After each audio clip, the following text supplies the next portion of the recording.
특종과 이슈에 강한 기자들, 정보과학부 조은하 기자입니다. 지난해 가상화폐 광풍 이후 올해 업계에선 가상화폐 공개, 즉 ICO가 화두입니다.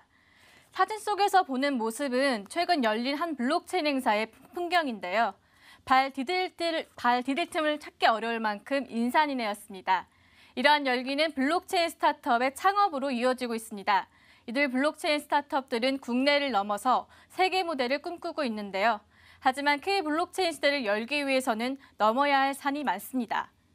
이를 해결하기 위한 키워드는 바로 신입니다. 블록체인 기술은 신뢰성을 높이는 기술인데도 불구하고 정작 이들 기업을 향한 눈길은 여전히 반신반의하는 분위기입니다. 새로운 신에서 믿을 신으로. 오늘 특이한 기자들에서는 신생 블록체인 기업들이 신뢰를 구축할 수 있도록 돕는 사람들의 이야기를 해보려고 합니다.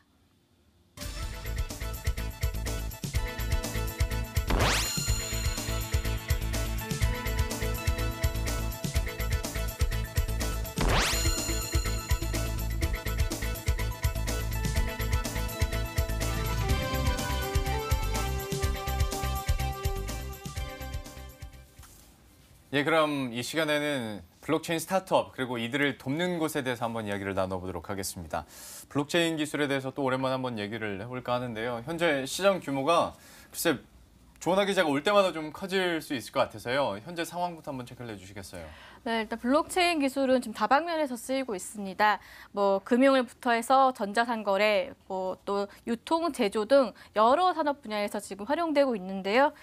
일단 시장조사 기관인 그랜드뷰 리서치에 따르면 블록체인 기술 시장은 연평균 37.2% 성장한 2024년에는 75억 9천만 달러. 이걸 우리 돈으로 환산했을 경우에는 8조 4천억까지 확대될 전망입니다. 예. 이처럼 블록체인 시장이 가파르게 성장하면서 마이크로소프트라든가 IBM 그리고 글로벌 이런 대기업들도 블록체인 기술 개발에 박차를 가하고 있는데요. 우리나라 역시 마찬가지입니다. 삼성, SDS, SK주 CNC 그리고 LG CNS 등 여러 주요 SI 기업들도 지금 블록체인 기술 개발에 나선 상태이고 예. 그리고 SKT, KT 이런 이 통사 역시 블록체인 플랫폼 개발에 지금 뛰어들었습니다. 그리고 네이버랑 카카오도 자회사를 통해서 블록체인 관련 사업을 추진하고 있는 상태이고요. 블록체인 스타트업도 끊임없이 배출되고 있습니다. 금융과 블록체인을 접목한 프로젝트로 주목받았던 아이콘이 대표적인 사례라고 볼 수 있겠는데요. 이런 금융뿐 아니라 게임이나 헬스케어 이런 분야에서도 블록체인을 결합하려는 시도가 이어지고 있습니다. 예. 대기업들을 예로 들어주긴 했는데 이 대기업 입장에서야 새로운 신사업의 한 분야로 그리고 새로운 먹거리를 찾기 위한 어느 정도 투자라고 생각한다면 스타트업은 그야말로 올인하는 거잖아요. 목숨 걸고 뛰어드는 건데 좀 스타트업이라는 것 자체가 사실 쉽지 않고 그래서 좀 이들을 돕는 기관들도 속속 생기고 있다고요? 네, 이제 블록체인 스타트업들이 혼자 크기는 쉽지가 않잖아요. 예. 그래서 이들을 도와주는 이런 전문 엑셀러레이터들이 좀 증가하는 모습입니다. 아직 가상화폐가 좀 제도적으로 인정받지 못하고 있는 그런 상황이다 보니까 기존에 있는 벤처 캐피탈이라든가 엑셀러레이터에서는 이런 관련 사업을 하기가 좀 어렵다 보니까 전문적으로 하는 이런 법인들이 생겨나고 있는데요. 예. 최근에 그 블록체인 엑셀러레이터들이 한 자리에 모여서 컨퍼런스가 좀 열렸었어요. 거기서 이제 자신들의 운영 철학도 밝히고 어디에 투자하고 있는지도 소개하는 그런 자리였는데 해시드라든가 파운데이션 X, 체인 파트너스 등 이런 유명한 기업들이 좀 대거 참여해서 주목을 받았었고요. 이 중에 파운데이션 X 같은 경우에는 이제 기술 스타트업의 엑셀러레이터 퓨처플레이가 만든 곳입니다. 황성재 퓨처플레이 파트너가 이 회사의 대표로 지금 있고요. 올해 3월 설립한 이후로 지금 현재 6개의 기업을 보유하고 있고 또 7곳에 투자를 한 상태입니다. 황성재 대표의 인터뷰를 좀 같이 보시겠습니다. 저희 같은 경우는 이런 비즈니스적인 부분이 좀 많이 부족하다고 생각이 돼서 실제 창업을 하고 또 엑시트를 해보고 또 IPO를 해본 이런 분들이 모이고 또 네트워크를 형성을 해서 이제 후배 창업가들 혹은 블록체인 생태계 새롭게 시작하는 분들을 도와주는 그런 일들을 하고 있다라고 이해를 하시면 될 것 같습니다. 그러니까 블록체인 전문 스타트업을 좀 도와주는 그런 곳들이 엑셀러레이터라고 부르는군요. 그러면 이 사람들이 구체적으로 어떤 지원을 해주는 겁니까? 일단 금전적인 지원 같은 건 대표적인 거고요. 예. 거기에 뭐 사무 공간을 지원한다거나 아니면은 뭐 인적 네트워크를 소개하는 이런 것들도 지금 경우가 많습니다. 좀 눈여겨볼 수 있는 사례가 지금 우리가 여기 있는 스튜디오의 건너편에 예. 위워크 건물이 있잖아요. 그렇죠. 예. 그 건물에도 지금 대거 입주되어 있는 상태인데 이 위워크가 원래 글로벌 공유 오피스 업체로 유명한데요. 이곳에서 스타트업을 엑셀러레이팅할 수 있도록 위워크 랩스라는 곳을 만들었어요. 그래서 여기에서는 지금 서울에 지금 총 4곳의 지점을 운영하고 있고 여의도 지점 같은 경우에는 블록체인과 핀테크를 중심으로 또 주제를 잡아서 스타트업을 선정해서 입주를 시키고 있습니다. 위워크 랩스 같은 경우에는 이제 공유 오피스와 함께 커뮤니티를 제공하고 있다. 이게 지금 강점으로 내세우고 있는데 국내뿐만 아니라 해외에 있는 네트워크를 활용해서 교류할 수 있다는 점도 강점이고요.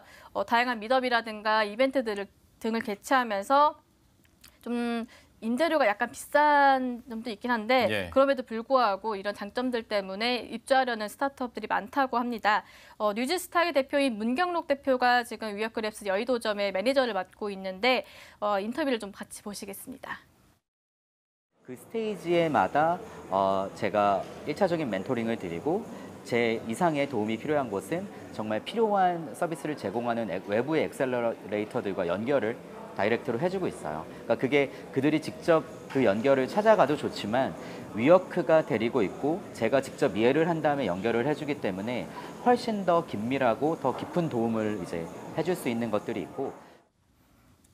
저희 회사 맞은편 건물에 이런 사람들이 있는지는 저도 몰랐습니다. 저도 새벽 출근을 하는데 한 4시 반에서 5시쯤 오면 저기는 불이 이미 켜져 있더라고요.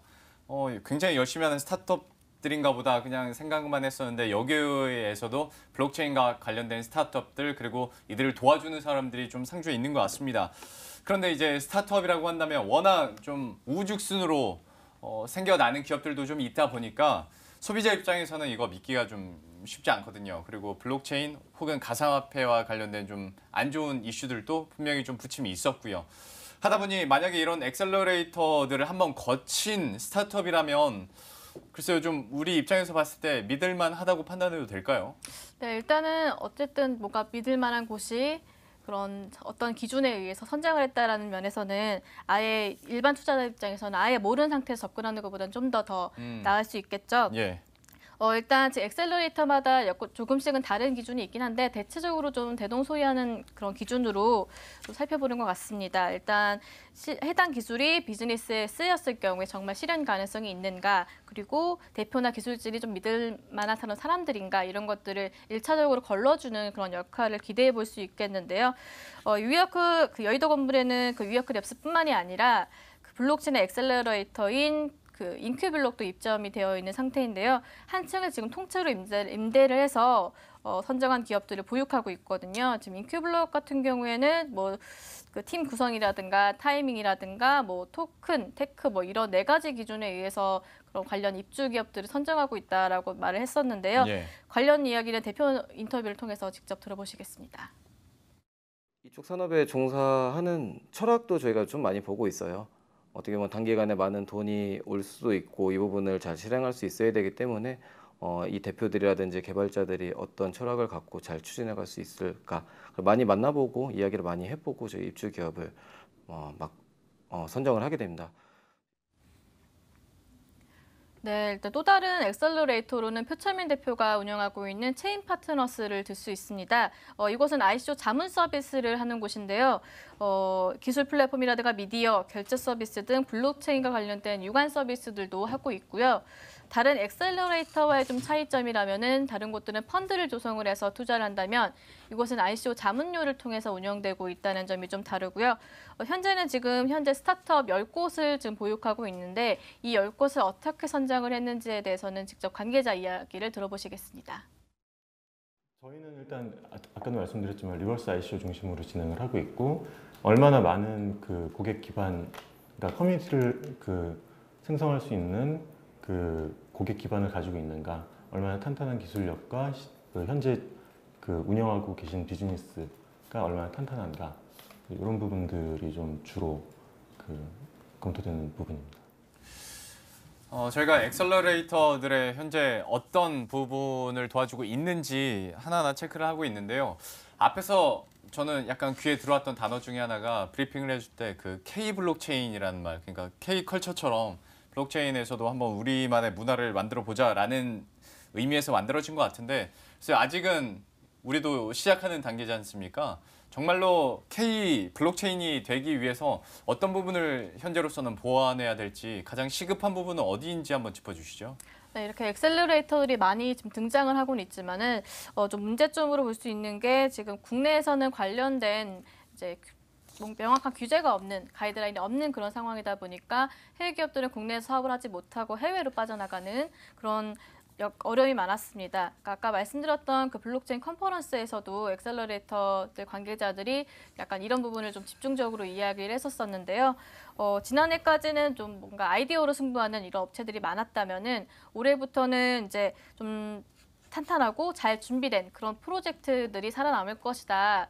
네, 그런 이야기들을 하면서 상반기 진행된 프로젝트 같은 경우에 이제 하반기에 정말 이제 서비스로 할 수 있는지를 보여주는 그런 결실을 보여주는 그런 시간이 될 텐데 예. 이게 기존의 블록체인을 그 기존 비즈니스에 붙였을 때 정말 효과가 있을 것인가, 이게 정말 새로운 부가가치를 만들 수 있을 것인가에 대해서가 이제 미래를 판가름할 것이다, 이렇게 이야기를 했었거든요. 근데 여기서의 관건은 가이드라인이 될 것이다, 이런 얘기들을 많이 했습니다.